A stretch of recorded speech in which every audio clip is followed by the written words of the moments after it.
السلام علیکم دوستوں، آپ دیکھ رہے ہیں ثانی ٹی وی اور ہم پڑھ رہے تھے کتاب دجال کون کب کہاں۔ اسی سلسلے میں زیر نظر آگے بڑھتے ہیں۔ ایپیسوڈ ہے 11ویں، ہم یہاں تک پہنچے تھے۔ ہماری زمین ایک دیوہیکل مقناطیس ہے جو گردش کے مختلف درجوں کے ساتھ مقناطیسی میدان تخلیق کرتی ہے۔ زمین جس قدر تیزی سے گردش کرتی ہے، اسی قدر طاقتور اور کثیف مقناطیسی میدان بنتا ہے۔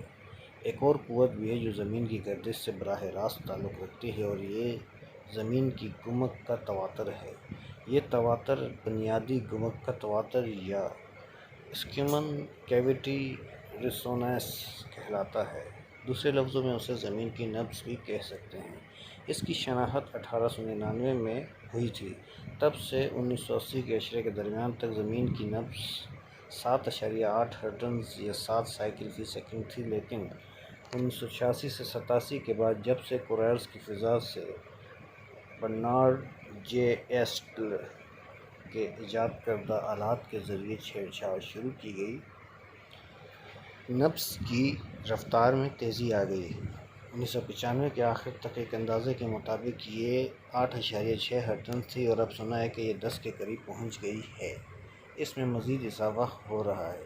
مذکورہ 12 تجربے اور اس جیسے مزید تجربوں سے اس میں تیزی سے اضافہ ہوگا۔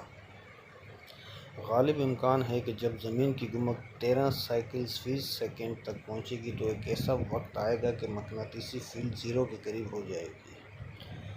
اواکنگ ٹو زیرو پوائنٹ نامی تلقا حیض سائنسی انکشافات پر مبنی کتاب کا مصنف گریگ برڈمن اس وقت کو زیرو پوائنٹ کہتا ہے جب زمین کا مقناطیسی میدان بالکل ختم ہو جائے گا، کیونکہ ہمارے سیارے کی گردش رک جائے گی۔ دجال کے خاتمے کے بعد جب حضرت مسیح علیہ السلام فوت ہو جائیں گے اور دنیا آخری وقت کے قریب پہنچ جائے گی، تو زمین کچھ لمحوں کے لیے اپنی محوری گردش روک دے گی اور پھر مخالف سمت میں اپنے محور پر گھومے گی، تو سورج ایک دن کے لیے مغرب سے طلوع ہوگا۔ پھر اس کے بعد گردش اپنے معمول پر آ جائے گی اور حسب معمول سورج مشرق سے طلوع ہوگا۔ عین ممکن ہے کہ اس کا ظاہری سبب بھی کائنات کے فطری نظام میں یہود کی غیر فطری مداخلت کی وہ کوشش ہو جو ظہور دجال سے پہلے اس کے استقبال کے لیے کرتے رہے۔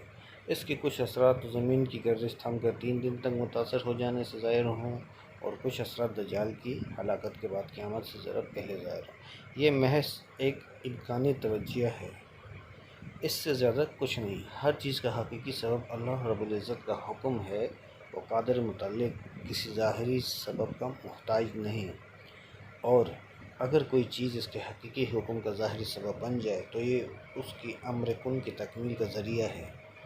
نہ کوئی چیز اس کے قبضہ قدرت سے باہر ہے، اور نہ کوئی طاقت اس کی چاہت کے خلاف کچھ کر سکتی ہے۔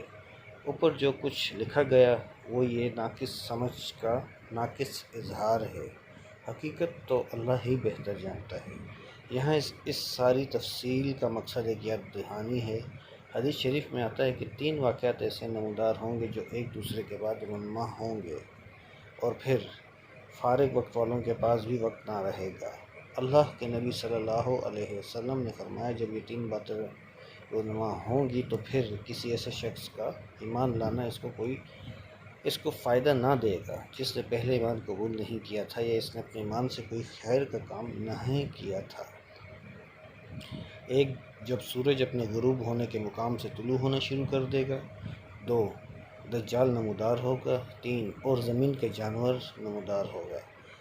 اسی وقت کے بارے میں اللہ تعالیٰ نے قرآن پاک میں فرمایا ہے، جس روز تمہارے رب کی بعض مخصوص نشانی نمودار ہوں گی تو پھر کسی ایسے شخص کو اس کا ایمان لانا کچھ فائدہ نہ دے گا جو پہلے ایمان نہ لایا ہو، اور جس نے اپنے ایمان میں کوئی بھلائی نہ کمائی ہو۔ جب یہ نشانیاں نمودار ہو جائیں گی تو پھر توبہ کا دروازہ بند کر دیا جائے گا، پھر ایمان لانے کا کوئی فائدہ نہیں ہوگا۔ گویا کہ ہمارے پاس اب بھی وقت ہے، آئندہ نہیں معلوم کہ یہ وقت ہمارے ہاتھ میں رہتا ہے، یہ یہود کی چھیڑ چھاڑ سے تھم جاتا ہے۔ اے میرے بھائیوں، اس رمضان کو سچی توبہ کا رمضان بنا لو۔ یہ مضمون رمضان میں لکھا گیا تھا۔ اس مرتبہ کے روزوں کو حقیقی تقویٰ کا ذریعہ بنا لو۔ جہاد فی سبیل اللہ کے لیے جان و مال لگانے، عزت آبرو لٹانے کا عزم کر لو، ورنہ کسے معلوم کہ مہلت ختم ہو جائے، خاتمے کی ابتدا ہو جائے اور ہم ہاتھ ملتے رہ جائیں۔ آج کے لیے اتنا ہی میرے بھائیوں، اور آگے انشاءاللہ نیکسٹ ایپیسوڈ میں پڑھیں گے، اور آپ سے گزارش ہے کہ چینل کو لائک کریں، سبسکرائب کریں اور زیادہ سے زیادہ شیئر کریں۔ شکریہ۔